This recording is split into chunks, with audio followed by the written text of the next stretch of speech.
Zhang. Very nice to be here with you. Very nice to be here seen under the watchful eyes of Ben, the creator of Crypto Voxels. Hello, Ben.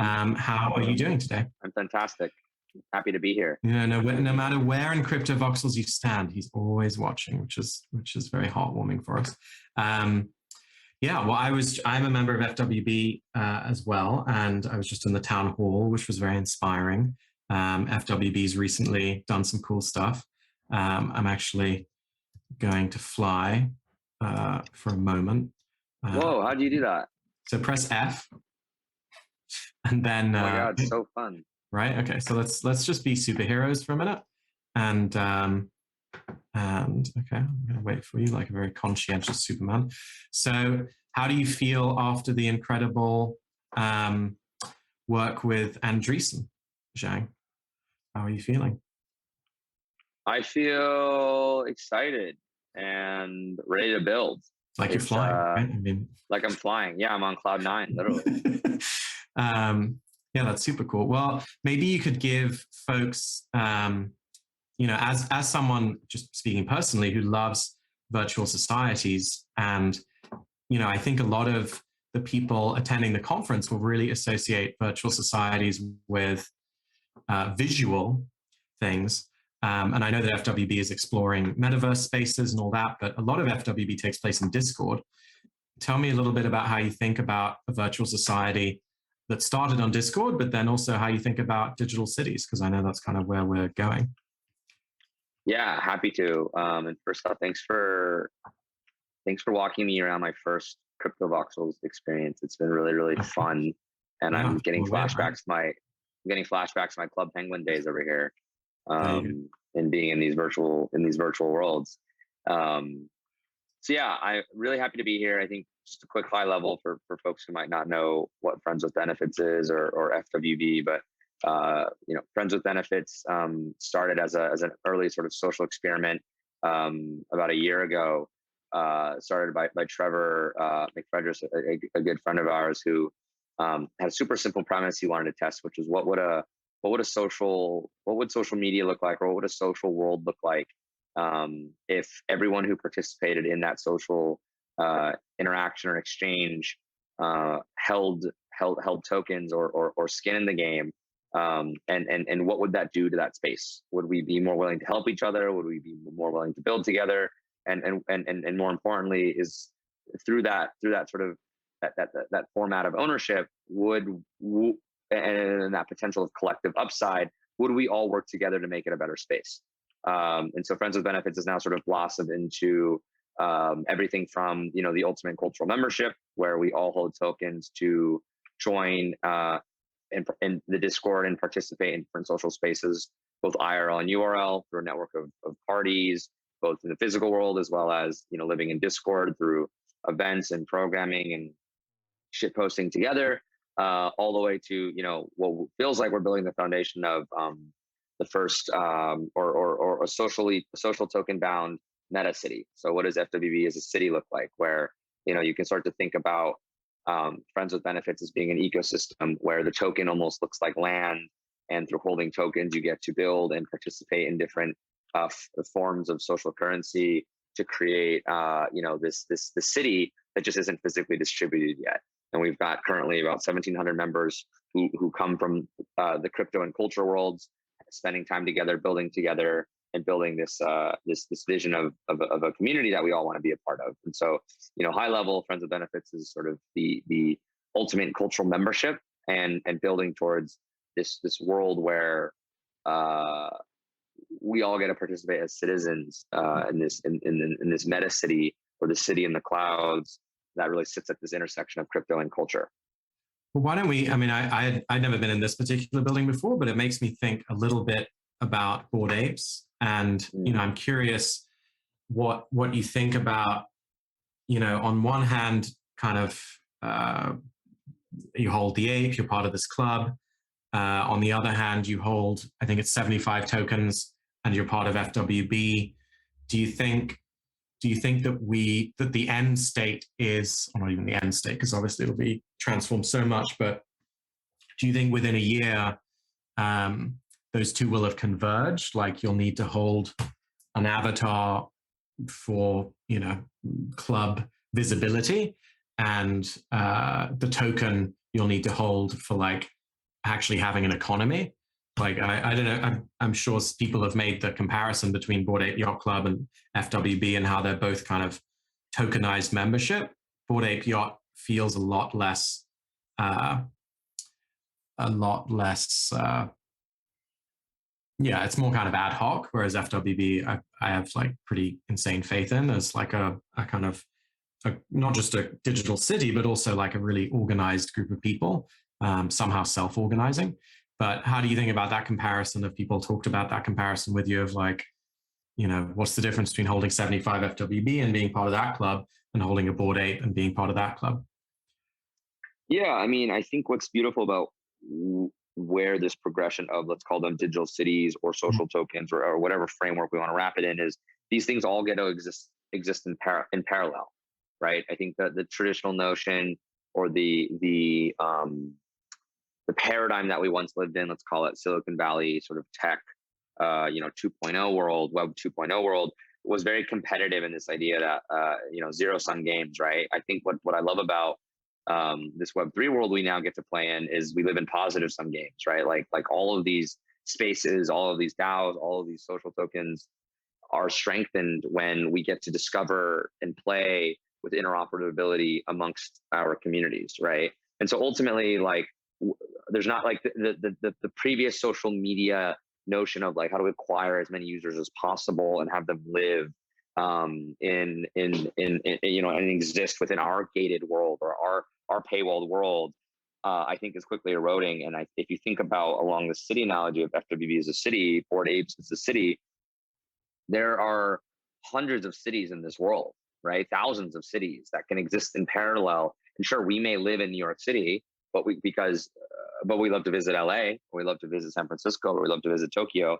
And it simply becomes you choose to live in that city because of a set of a whole bunch of different variables: cost of living, value alignment. You might live in New York because of access to the food, the culture, to the art, but someone else might want to live in Austin, Texas, for a different set of variables. And ultimately, layers of tourism and visiting allows for this to be interoperable. No different than, there's plenty of Bored Ape members and FWB members who are in both communities.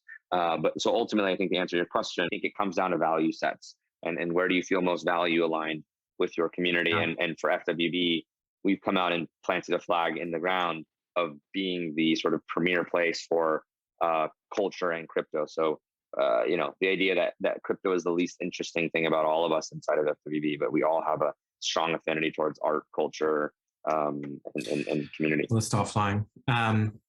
So it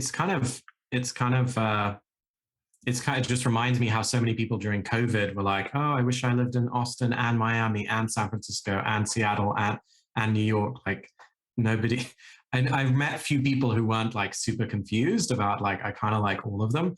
And now with these digital cities, we can be in a lot of them at the same time. Even faster too, like even quicker. Now there's no commute time. Even though there's no commute time. So maybe instead of teleporting, Alex, what do you think about us flying to the B20 Museum, which is where we were going to do our little day trip whilst chatting? I think that's a fantastic idea. All right, let's see. How big is Crypto Voxels? Well, I mean, it's like, let me pull up the screen, the map. So how long is our commute time here?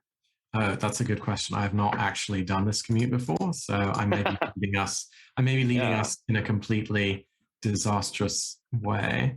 I'm just reading a lot about urban planning right now and density of populations and commute times. So how are you thinking about like Jane Jacobs and Robert Moses and like how you actually plan a digital city and how you like make, I don't know, how you plan a digital city? And when you say that, do you mean something physical, like, getting a parcel of land, a massive parcel, and then like different people get different parts of it and kind of can live around each other? Or how do you think about it? Like, should I be thinking of it in the metaverse term? Because even that is maybe more physical than you're imagining it, where it's more kind of a city that really exists in our minds and isn't like given any one form. I think we're very much using the analogy of FWB as a city in much more of a critical theory urban planning, urban economist perspective, less of us actually physically building a city. I think there's definitely, groups of people within FWB who are exploring what it looks like to purchase land and experiment with co-living. But I think for now, when I reference FWB as a city, I'm thinking about, what does friends with benefits look like as a slate for community members to build on top of and to interact with each other, no different than how one might interact in a city. So how do you plan for serendipity on the street or through public parks? How do you think about public goods in that scenario? How do you think about the relationship between labor and markets, and thinking about FWB in the context, instead of revenue or on-chain revenue, thinking about it as more on-chain GDP, right? If we think about ourselves as a group of humans or a group of citizens that are building towards a collective goal, no different than a country might be working towards, a series of collective goals. That's how I view FWB, is less like our everyone's like, what's the goal of FWB? If I were to ask you, what's the goal of New York City, what would you say? Right? All I know is that New York City has a vibe, and you choose New York City because of access to cultural capital, or access to people, and access to experiences. But you don't need to think of it so linearly as if it were a company with a specific revenue objective. But you can more think about, okay, what is FWB? What is Saudi Arabia mineral rich in? Okay, oil. So that becomes a major line of their GDP. So what is FWB mineral rich in? I would say culture, and I would say curation and art. So how do we think about our access and proximity to those mineral rich resources as a relation or function to our GDP, or our universal income, or our sovereign wealth fund, right? What does it look like when FWB as a DAO is viewed more as a sovereign wealth fund that invests in different other DAOs or other communities or other assets, no different than Norway sovereign wealth fund. Very inspiring. We're trying to get. We feel that MBS did a terrific job with the Saudi sovereign wealth fund, and that's the model here. I'm teasing. Less Saudi, yeah, less MBS, more, let's say, Norway. Yeah, no, I think that's super interesting. The GDP thing, I think, is super cool. And I also, what do you think about, I guess in a way, maybe you could talk about fellowships, because there's a little bit, there is no tax in FWB, obviously, but there is in the fellowships a little bit of a feeling of supporting people now who are, who have less. Do you know what I mean? So I'm curious how you think about that, because some people might have seen, oh my God, it costs $8,000 to join FWB. I'm only new to crypto or something, and I'm not ready for that. So, now there's kind of, I don't know if you could talk about it, the beginnings of a fellowship program for people. Yeah, of course. So, we have now arrived, by the way, at. Oh, great. That was fast. Yeah. Here's Edward Snowden. There he is. Very wonderful. So bad. It's very cool. We went to college together. What? No, I'm kidding. Okay. So the fellowships program, was created in response to what Gabby Goldberg. You press F now to fall to the ground. By the way, I'm on the ground already. That's right. That's someone else. Christine. If this is Christine, then maybe just fall to the ground. So what I was saying is that the fellowships program was created in response to what Gabby Goldberg kind of coins as a social token paradox, and that as more people seek to join and purchase a social token, the inherent concept of that through the bonding curve is the price of the social token increases. And so in this scenario, the obvious response as well, then if how is that sustainable? If the price only continues to increase as more people join, then obviously eventually FWB will be $100,000 to join, which isn't really feasible, right? And so I think how we think about that is twofold. One, the principle to FWB is creating a space and a safe haven for artists and creatives to learn and become the on-ramp from Web 2 to Web 3. And so we're addressing that in the short term with programs like this fellowship program, which we just put up for proposal, which in short is no different than a land trust in the city analogy, or how Central Park was formed.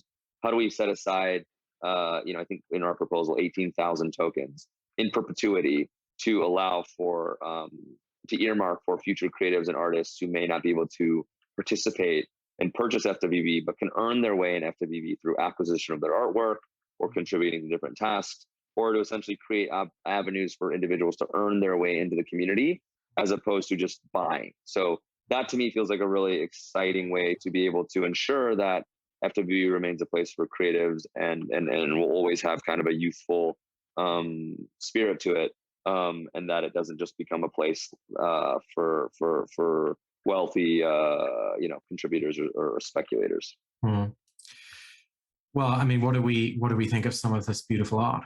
Anything catching your eye that you like over here? Yeah, I'm not really gravitating towards the Bitcoin maxi art, but I think This one's kind of cool. I'm trying to remember what this one's called. I think I've seen it like many times, but it's kind of a cute redo. This one's fun. Yeah. One thing people may not realize, or just hadn't occurred to people, is that of course you can sell your FWB.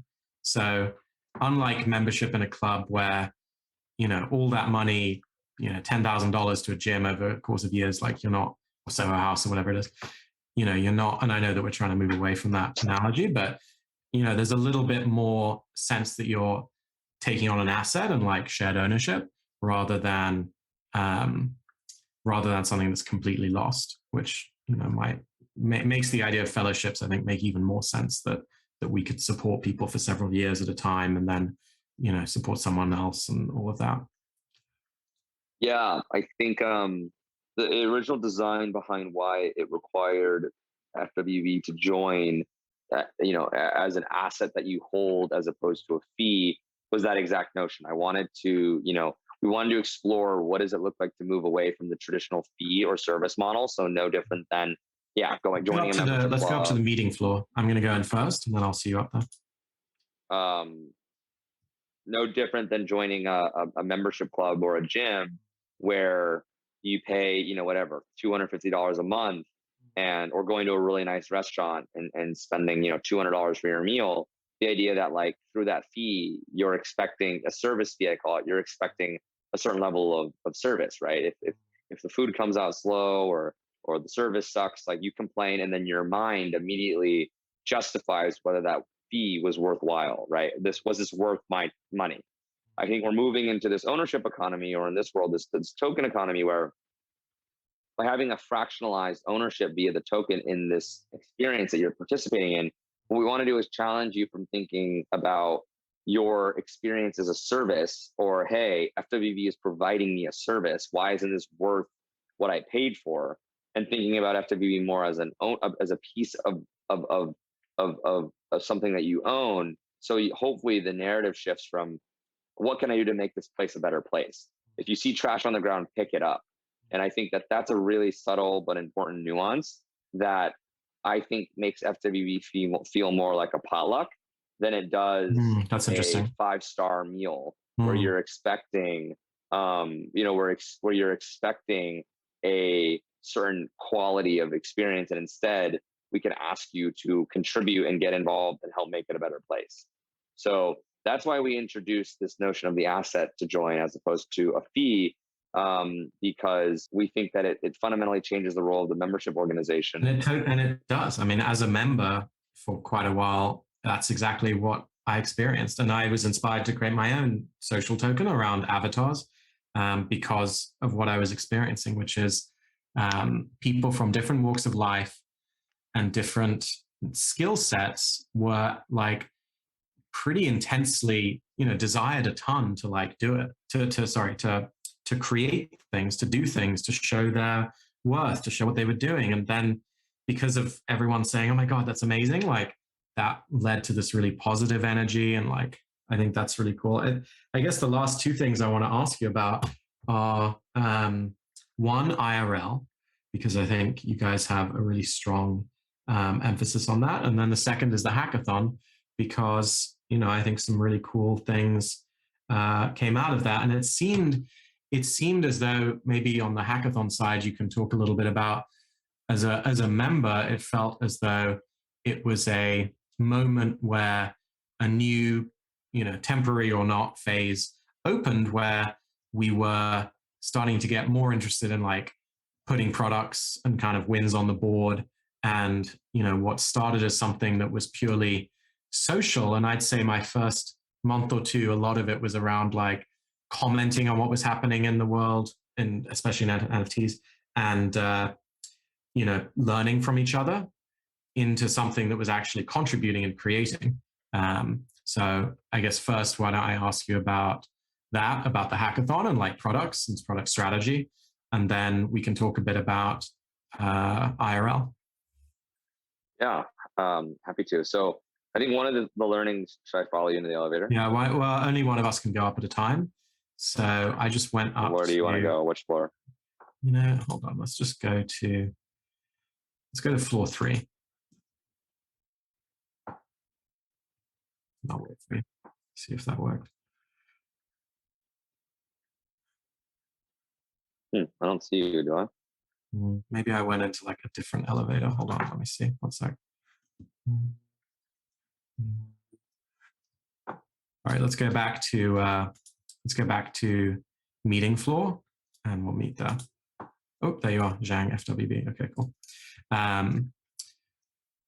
All right. Well, you just want to have a cocktail? You want us to have a cocktail right here? Let's just have a cocktail. I mean, look, we've been on our feet for like hours. Chill. For sake, it's so stressful. We've been flying all around town. Let's just kick back and relax. You just got to take a bottle. All right, here you go. Here's yours. Yeah. Tell me about product strategy and like how that evolution came about. Because I don't think that was day one, right? Like, I don't think Trevor was like, hey, I got to get some people together to create products. That felt like it's come out of the fact that so many great people are part of FWB. Yeah. So one of the things that Trevor and I kind of identified early on was this idea that the last 10 years of consumer has been sort of marked by this notion that, you build a product and you acquire users, sales, marketing, and acquisition, and then you slap on the community logo onto them, right? Like, it's not really community, right? At the end of the day, they're your customer. You're just transacting with them. And sure, you might have folks who are really passionate about the brand, but there's never the right mechanisms to actually collaborate have never really existed, right? The closest thing might be what Emily from Glossier did, where she built this incredible community of makeup enthusiasts, and through understanding their needs and what they were looking for, built products for the community. What we're now seeing in Web3 is the inverse. The idea that the ability for communities to form and gather online has been matured at an impeccable rate, where now it can almost happen instantaneously, right? Look at what Party did and what Party DAO has done, where sort of overnight you can have thousands and thousands of community members pull capital together to form community, and the tools and infrastructure now finally exist to sustain that community and allow for that community to collaborate directly. And so what we now see in the next 10 years is community first, then product, where the community starts to build products for themselves that they would actively use, no different than the potluck analogy of what do we want to eat for dinner tonight? Great. Like, Edward, you're bringing the entrees, I'm bringing the dessert, and Christine's bringing, the drinks. And for us to begin to create and collaborate together and service our own needs in a way that we don't need to be reliant on, previous frameworks or advertising models to sustain revenue, because we're happy to pay for services if they're built transparently, with the community in mind. No differently than, once again, if we were to kind of continue harping on the potluck analogy, if we're happy to spend costs to bring food to the dinner if we know that there's an equal distribution and it's done sort of considerately, right? And so in that analogy of FWB as an experiment around a community first building products for itself, naturally what arose was talented individuals started to raise their hand to begin contributing, and to start building things that we needed as a community. So we started throwing events and parties in Miami, in Paris, in New York. And the first event we did in Miami, the sort of capacity for the party was about 175 to 200 people, and we had like 800 people show up, and it was like really hard to get in, and the line outside was a nightmare, and we thought we token gated it properly, but people were signing up their friends, and it was a nightmare. And so Dexter, who runs our internal product team, was like sitting at home, and he was like getting all these messages from his friends being like, I can't get in. and I registered, and this is broken. And so within a couple of weeks, in time for our next party, a product team kind of came together and built Gatekeeper, which was one of our first products that we launched, which was essentially a IRL token gating ticketing software that verified that you were holding the right amount of FWB tokens or any ERC20 token in real time, and it would check and verify via Etherscan to validate that you are in fact holding the tokens. So that it was an example, and then that would grant you access into a physical event or party. So that was an example of a direct pain point that the community felt, that then spun together to build a product to service its own needs. And now we've rolled it out, and we use it in Paris, and we use it in New York, and it's become a staple of the FWB experience. Some people there might be surprised that we emphasize so much IRL.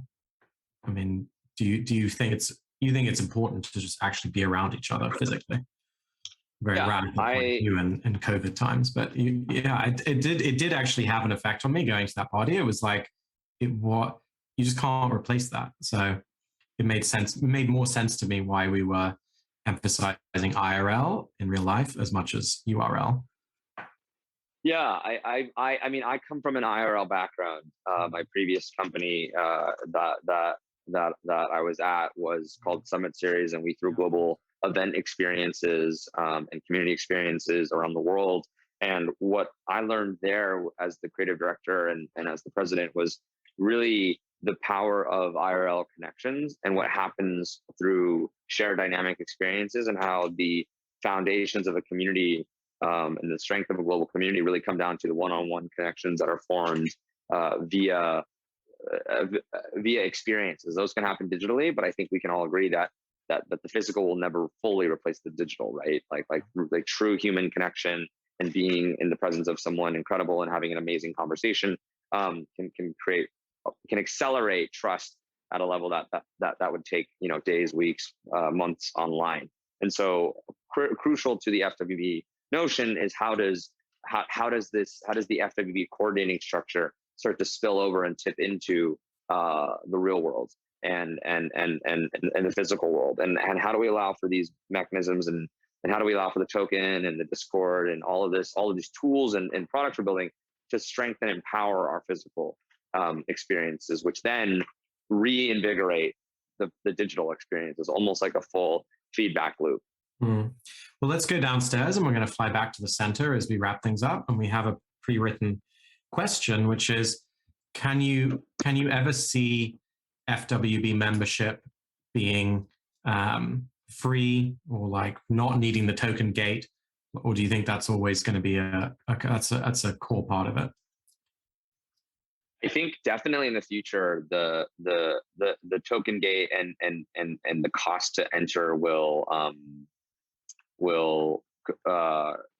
could totally be eradicated. I think it's too early to make a decision on that, because so much of the premise of Friends with Benefits is that by being in this space, you have a shared sense of equity and ownership. And so that leads to the vibes, and that leads to the shared skin in the game, and that leads to the high level of contribution. And I think if you start to erode that, like it's like a first principles approach to FWB that could forever alter the experience for people in there. But I think we think about FWB as a full ecosystem or a network of products, where that, eventually, all of our events anyone should be able to go to, all, different things people can access once we've hit sort of a critical scale. No different than most of these cities like New York City, while expensive to live in, anyone can visit, right? There is a level of commerce that one might need to do to interact with it. No different than if you visit a new place, you might have to spend money on a hotel or a place to stay or food to eat and to participate in that local economy. But you can still visit. Me out with all this falling, Alex. I'm like, if I gotta fly down and like save his life over here, I'm very. Oh no! I'm just a sick. Oh my God! You got emoticons. Yeah, I just want to tell you how much I'm enjoying this conversation. Wow. Okay, this is very Batman. We're just standing here and we're like overseeing the city. Is there any crime? Yeah, this is romantic. It's great. It's very cool. Yeah. I mean, I did want to say, like, there is a pretty cool element to, like, instead of on the summit, we're like actually having an experience together. And sorry, instead of just being on Zoom, we actually get to have an experience. that we will never forget, Alex. Never forget. Never. All right. Well, let's keep flying. Let's keep flying. So, okay, I think that makes a lot of sense. That we need that mutualized ownership, and I see the same thing. I'm curious what you think about. Is there like a kind of capped number? I mean, can you see FWB being 1 million people? How do you think of like its growth over time? Yeah, I think FWB over the next couple of years is less, not 1 million per se. I think it's more like 50,000, 75,000, 100,000 people. Still huge, but I think it's not in the millions. I think it's more like getting it to a pretty healthy size where there's diversity of thought and a fully functioning economy. I think, is there a world where FWB is 1 million members? Yeah, totally. I think there's 1 million total tokens in circulation. And I think eventually FWB is going to start fractionalizing tokens to earn and participate in these different things. But in the meantime, I see FWB being more intimate than I see it being fully inclusive of like a massive community. Because I also think exclusivity breeds stronger connections, at least in the early formative stages or something. If everyone could have everything, it wouldn't make anyone feel special. So then we have a final question as we're going. So who runs FWB? And I guess as a member, the two things I'd love you to. Should we take a look at this protest? What is this? Wow, this is pretty scary. Some of these synthetic people. I guess the two things I'd ask you to explain is the snapshot, because that's people probably don't understand that we vote on our monthly budgets. That's not just all organized by one person, which I think is pretty inspiring. But then also, how the fundraise worked in the sense of there had to be interlocutors, but at the same time, it seemed like as a member, it seemed like it was handled in a pretty trusted way that actually kind of worked. So maybe just who runs FWB? How should we think about that? And to maybe the votes, because people may not be aware that we actually vote on a lot of stuff. Yeah, you can think of FWB had founding city members, Trevor and Cooper and Dexter and Derek and Rayhan and Jesse and all these folks who played an early role in establishing getting FWB off the ground. And you can think of myself as the mayor, in that like currently I run FWB. But I have a fiduciary responsibility to the citizens of FWB, the token holders, in that I'm not permanently in this role, and that I'm building the processes where I can, I fully should step down from the role and we can elect a new leader in a way that it continually evolves within a transparent and open process. And so what does it mean to run FWB? I think in the beginning, it was just a lot of me hiring a lot of talented people and convincing them to quit their traditional jobs and to join this weird, crazy experiment and to play a role in this. And I call myself an assembler. I call myself an organizer and an architect. But what does my day-to-day function look like? It's a lot of strategy, a lot of product, a lot of helping get teams set up and running and clear goals and visions and responsibilities, coordination between these different team members. It's like digital sort of assembling or digital hive building is a big component of my role. And then the other part is being kind of a public coordinator and communicator. So no different than a mayor, having to do town halls every 2 weeks where I share, key priorities of our organization. You've recently jumped off. All right, let's fly back to the center, because I'm sure you have you've got a million things to do. So let's can you see me? I'm right above you right now. Since there are people who are part of DAOs, I mean, who run DAOs, who are thinking of creating DAOs, how did the fundraise work? How does that work for a DAO to raise funds? Because quite a few have at this point, but I feel like you guys are the furthest to push the social token fundraise concept. Like, how did that work? Yeah, so it was a treasury diversification, right? And so we did a token swap. And so we swapped 10 million USDC for 100,000 FWB. And so it was quite simple.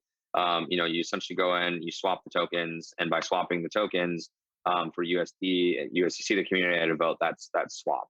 That USDC then becomes working capital for the DAO to be able to use to pay for things, hire people, in a much more predictable format versus just giving people tokens, as a lot of people don't want to sell their tokens, but like people need a living sort of expense. And then that 10 million tokens, sorry, $10,000 for 100,000 tokens was split between 5 community firms. So 5 groups of individuals whose GPs were in the community who who have provided value, wanted to support FWB to date and to help us grow. Yeah, I mean, it's super. Cooper was just saying, there's a thing that we're all trying to figure out now of like, if we want to work for a DAO, then how do we get compensated without selling our amounts? Our tokens, which then kind of reduces our incentives. So I thought that was super, super interesting. So that's where I see the role of USDC. Yeah. No, I think that's exactly right. Hold on. Let me just get. Okay, we're so close right now. We're so close. So if we hold down Shift, we can actually run. So let's try doing. Oh, that. Whoa. Yeah. See, I didn't reveal that to you in case we both kind of got lost and we would get too far away from each other. But okay, at this moment, I am correctly pointed in the direct. Do you see me? Oh my God. I ran away. Too far away. That's why I knew we shouldn't have introduced run, because, oh, wait, I think I see where you are now. I think you're running towards me, right? Are you flying towards me? Do you think this is what Superman does with like Wonder Woman? They just get completely lost from each other because they're just flying so far. I found you. Okay, there we go. Okay, there we go. There's a little, it's not David Bowie. It's actually Space Karen. Okay, very nice. Space Elon. Yeah. Okay, I'm going to shift. Okay, we're doing it. Wow, I feel like we had a pretty amazing day trip and I deposited you safely at home, right back where we started. Wow. I mean, that's pretty cool. Oh, wait, have I lost you? Oh my God. Nope, I'm right here. I got you? Okay. Where are you? There you are. Okay, all right. We can't actually do a high five, but hold on. Maybe I can do an emoticon to say that I had a great time. There you go. There you go. Nice. And to say that was fantastic. Thank you so much. And I will speak to you soon. Thank you, Alex. Yeah, great to chat. Bye.